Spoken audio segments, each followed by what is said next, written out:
जनता party के जिला के अध्यक्ष आदरणीय रंजीत सिंह जी इस मंच का संचालन करे, अल्ताफ आलम राजू जी इस मंच पर उपस्थित आपके लोकप्रिय प्रत्याशी और लंबे समय से भारतीय जनता पार्टी के कार्यकर्ता के तौर पर काम कर रहे आदरणीय जनार्दन सिंह सिग्रीवाल साहब,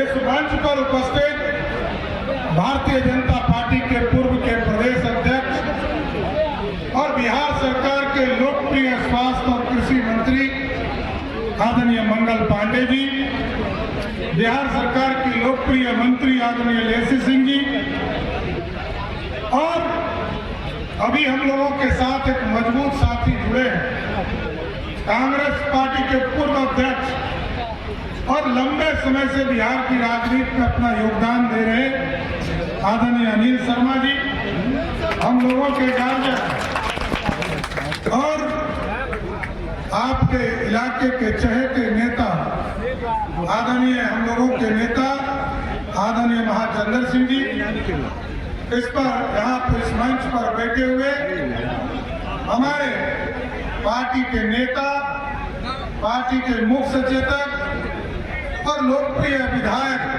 आदरणीय जनक सिंह जी, डॉक्टर सीएन गुप्ता जी, और इस मंच पर उपस्थित पूर्व विधायक धूमल जी, और इस मंच पर उपस्थित तमाम भारतीय जनता पार्टी, जनता दल यूनाइटेड, राष्ट्रीय लोक मोर्चा, लोक जनशक्ति पार्टी, हिंदुस्तानी अवाम मोर्चा के नेतागण, आज आग्रह करने आया हूं साथियों, आप इस देश में मजबूत सरकार आपने बनाया और आजादी के 75 वर्षों में 55 वर्ष तक सिर्फ कांग्रेस पार्टी ने राज किया।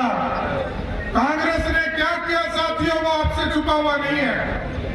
कांग्रेस ने इस देश को लूटने का काम किया, कभी कोयला के नाम पर और कभी उनके साथी अलकतरा पीने का काम किया, कभी चारा खाने का काम किया।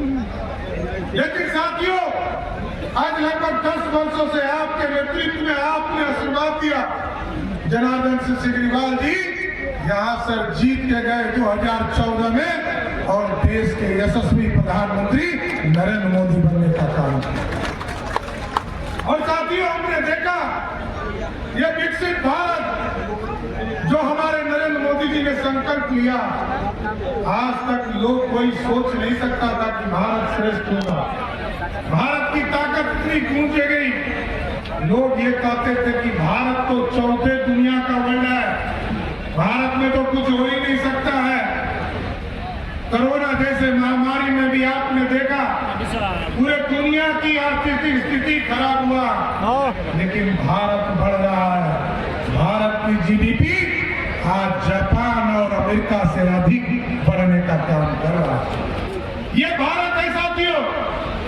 और आज जहां अंग्रेजों ने 200 वर्षों तक हम पर राज किया, उसी अंग्रेजों को जहां हम 12वें स्थान पर साथियों थे, आज उसी अंग्रेज को हराकर हम दुनिया के सबसे ताकतवर देश, 5वां देश बन गए। आज दुनिया में नरेंद्र मोदी का जलवा, दुनिया में डंका बज रहा है साथियों। और लोग पूछते हैं, आपसे जरूर गांव जाते होंगे तो पूछते होंगे, मोदी जी ने दिया क्या, मोदी जी के बारे में बताओ। हम एक एक भाजपा के कार्यकर्ता, जदयू के कार्यकर्ता से आग्रह करना चाहते हैं और एनडीए के साथियों से आग्रह करना चाहते हैं, गांव में जाते हैं तो चर्चा कीजिए। मोदी जी ने पक्का मकान दिया, 4 करोड़ 21 लाख परिवार को इस देश में पक्का मकान दिया, उसमें 55 लाख सिर्फ बिहार में देने का काम किया साथियों। और मोदी जी ने गारंटी दिया है 2024 में वोट दीजिए, इस भारत के गरीबों को तो पक्का मकान देने का काम कर ही रहे। आदरणीय नीतीश कुमार जी के नेतृत्व में हम डबल इंजन की सरकार चला रहे हैं। एकदम आश्वस्त करता हूं साथियों, अगला जो 3 करोड़ घर पक्का मकान देश में बनना है, एकदम 2025 के विधानसभा चुनाव में जब मत मांगने आऊंगा, एकदम आश्वस्त करता हूं, एक भी गरीब नहीं रहेगा जिसके छत पक्के के नहीं बनेंगे। सबको स्वीकृत करने का काम किया जाएगा और स्वीकृत करके उनके पक्का मकान को बनाने का काम किया जाएगा। लोग कहते हैं बिजली, मोदी जी आए कहे गांव-गांव तक बिजली पहुंचाओ, गांव-गांव तक बिजली पहुंचाने का काम किया। मोदी और नीतीश कुमार ने कहा घर-घर तक बिजली पहुंचाने का काम करो, 2024 तक घर-घर तक बिजली पहुंच गया। अब मोदी जी की गारंटी है साथियों, इस बार वोट दीजिए और सोलर युक्त बिजली लगाकर गरीबों के बिजली बिल को ही 0 करने का काम करना है। और मोदी जी साफ तौर पर कहते हैं गरीबों को पक्का मकान मोदी ने दिया, गरीबों को पानी पीने के लिए मोदी और नीतीश कुमार ने सरकार ने काम किया, मोदी की सरकार ने शौचालय दिया, मोदी सरकार ने घर में उजाला योजना से गैस कनेक्शन दिया और आज मोदी जी लगभग बिहार के 10 करोड़ लोगों को भोजन भी 2 टाइम देने का काम कोई कर रहा है, वो मोदी सरकार है साथियों। और एकदम स्वस्थ रहिए, जिन लोगों को 5 किलो अनाज मोदी सरकार दे रही है, एकदम स्वस्थ रहिए। यहाँ पर मंगल जी है, मंगल जी स्वास्थ्य मंत्री भी है और हम लोगों ने तय किया है आदरणीय नीतीश कुमार जी के नेतृत्व में और मोदी जी के नेतृत्व में, अब जिनको जिनको अनाज मिल रहा है, मोदी और नीतीश की गारंटी है कि आपको यदि हॉस्पिटल में भर्ती होना पड़ेगा तो 5 लाख तक का इलाज मोदी और नीतीश कुमार की सरकार करेगी। और ये साथियों, मजबूत सरकार की चिंता करना और मजबूत नहीं होगा तो कांग्रेस वाला का हाल तो आपने देखा है ना, जब तक श्रीमती सोनिया गांधी स्विच नहीं दाबती थी, मनमोहन सिंह बोलते थे, नहीं बोलते। आज एक मजबूत सरकार की जरूरत है साथियों, और इसका उदाहरण आप याद कीजिए, जब यूक्रेन और रशिया का लड़ाई चल रहा था तो यूक्रेन में बिहार के बच्चे, देश के बच्चे फंस गए और लोगों ने कहा कि हमारे बच्चे वापस आने चाहिए। मोदी जी ने फोन किया पुतिन जी को कि पुतिन जी युद्ध रोको, और पुतिन जी ने युद्ध को 48 घंटे के लिए रोक दिया। और पुतिन जी ने फिर फोन किया मोदी जी को कि भारत के बच्चे निकलेंगे कैसे मोदी जी, हमने तो युद्ध रोक दिया। पुतिन जी को मोदी जी ने कहा भारत के बच्चे का पहचान होगा जिसके हाथ में तिरंगा होगा, वही भारत का बच्चा होगा। ऐसा है साथियों, हम लोगों को प्रधानमंत्री जी के कार्यक्रम में भी जाना है, लेकिन हम जरूर आग्रह करेंगे 25 तारीख को आपके यहाँ मतदान है, एक वोट लोग गुमराह करेंगे आपके यहाँ, लोग कहेंगे संविधान बचाना है, आरक्षण बचाना है, लेकिन आप याद कीजिए जब चुनाव आता है तभी आरक्षण का दिन आता है। संविधान तभी खतरे में होता है जब लालू जी चुनाव हारने लगते हैं।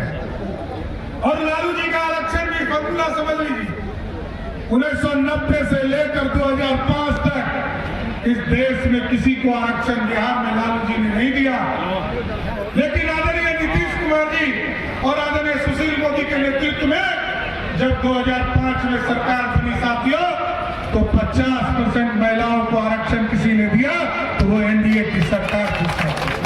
अति पिछड़ों को सम्मान दिया, दलित समाज को सम्मान दिया। और आज लालू जी का आरक्षण का मतलब क्या है? लालू जी ने कहा पहले मेरी पत्नी को मुख्यमंत्री बनाओ, पहला आरक्षण देने का काम किया। फिर कहा मेरा बेटा क्रिकेट नहीं खेल पाया कि पानी ढो रहा था, इसको पानी ढोने वाले को उप मुख्यमंत्री बना दो। फिर कहा यही सारण की धरती है साथियों, सारण की बेटी को जिसने अत्याचार किया, अपने घर से मारकर भगाया, उस बेटे को फिर मंत्री बनाने का काम किया। यही है लालू यादव का आरक्षण।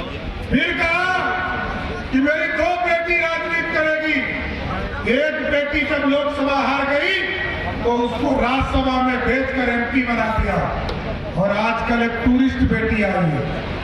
जब बिहार में जंगल राज लालू प्रसाद ने स्थापित कर दिया था तो वो जंगल राज में बिहार छोड़कर भाग गई थी। आज जंगल राज नीतीश और मोदी की सरकार ने समाप्त किया तो लालू जी का भी खानदान धीरे धीरे बिहार आने लगा। अब ऐसा बिहार बनाया है साथियों, लेकिन एकदम नौजवान साथियों, मैं जरूर आश्वस्त करता हूं नीतीश कुमार जी की तरफ से, जो आज सोचिए 90 से लेकर 2005 तक बिहार में लालू जी की सरकार चलती रही और लोगों को 1 लाख नौकरी भी नहीं मिला। लेकिन नीतीश कुमार जी, सुशील मोदी का नेतृत्व आया तो 2005 से लेकर 2020 तक 7.5 लाख लोगों को नौकरी दिया। और एक स्पष्ट करके जा रहा हूं और गारंटी है कि 2020 में मंगल पांडे जी ने तय किया है कि 10 लाख सरकारी नौकरी देंगे। एकदम स्पष्ट करता हूं 2025 के चुनाव में जब आपके इलाके में आऊंगा तो 10 लाख सरकारी नौकरी का लिस्ट भी साथ लाऊंगा कि हमने कितने नौकरी देने का काम किया। इसलिए मजबूत सरकार चुनना है साथ और एक ताकतवर सरकार चुनकर इस देश को श्रेष्ठ बनाना है। जिस तरह आप टेंट में बैठे हैं ना साथियों, हम लोगों के आराध्य हमारे प्रभु 550 वर्षों तक इंतजार करते रहे, गरीबों को पक्का मकान मिल रहा था और प्रभु श्री राम अयोध्या में इंतजार कर रहे थे कि हमको भी कोई पक्के भव्य राम मंदिर मिलेगा। जैसे ही आपने केजरीवाल जी को यहाँ मतदान किया, वैसे ही मोदी जी ने कहा राम मंदिर स्थापित होगा और स्थापित हो गया साथी। यह है ताकत। इसलिए बोलिए सियावर रामचंद्र की, बोलिए सियावर रामचंद्र की जय श्री राम। एक बार जोरदार सभी लोग हाथ उठाकर कहिए, केजरीवाल जी को वोट दीजिएगा ना? माला पहना दे, पहना दे। बोलिए भारत माता की। बहुत बहुत धन्यवाद। उपाध्यक्ष भारतीय जनता पार्टी के आमंत्रित करते हैं और वो पाबंदी हम न लगाए, वो अपने लगाए। भाई रामाशंकर।